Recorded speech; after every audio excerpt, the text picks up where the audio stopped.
अस्सलाम वालेकुम दोस्तों जी आया ਨੂੰ मैं हाँ ਤੁਹਾਡੀ ਆਪਣੀ ਪੰਜਾਬੀ ਰਿਵਿਊ ਵਾਲੀ ਤੇ ਅੱਜ ਲੈ ਕੇ ਆਈ ਹਾਂ ਹਮ ਟੀਵੀ ਦੇ ਨਵੇਂ ਡਰਾਮੇ ਜੁੜਵਾਂ ਦਾ ਰਿਵਿਊ।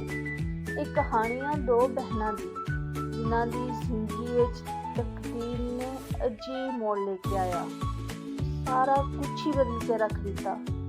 ਡਰਾਮੇ 'ਚ ਪਿਆਰ, ਦੁੱਖ, ਦੋਸਤੀ, ਫੈਮਿਲੀ ਤੇ ਰਿਸ਼ਤਿਆਂ ਦੀ ਖੂਬਸੂਰਤੀ ਵੀ ਆ।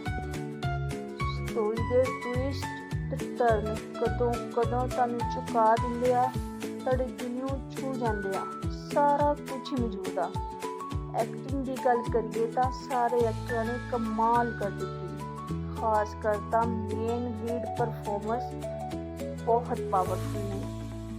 डायरैक्शन भी चंगी आ, सीन क्लीन शूट होए ने ते बैकग्राउंड म्यूजिक कहानी नाल बहुत मैच करता। ये ड्रामा तुहानूं सोच विच पा दिंदा कि किस्मत किवें एक पल विच सब कुछ बदल सकदी आ। जरूर देखियो जे तुसीं इमोशनल कहानियां नूं पसंद करदे हो। तुहानूं कमेंट च दस्सियो तुसीं जुड़वां बारे की सोचदे हो ते मेरी वीडियो नूं एक लाइक, शेयर, मेरे चैनल नूं सबसक्राइब जरूर कर दियो। मिलते हैं अगली वीडियो तक, उदों तक अपना बहुत सारा ख्याल रखियो।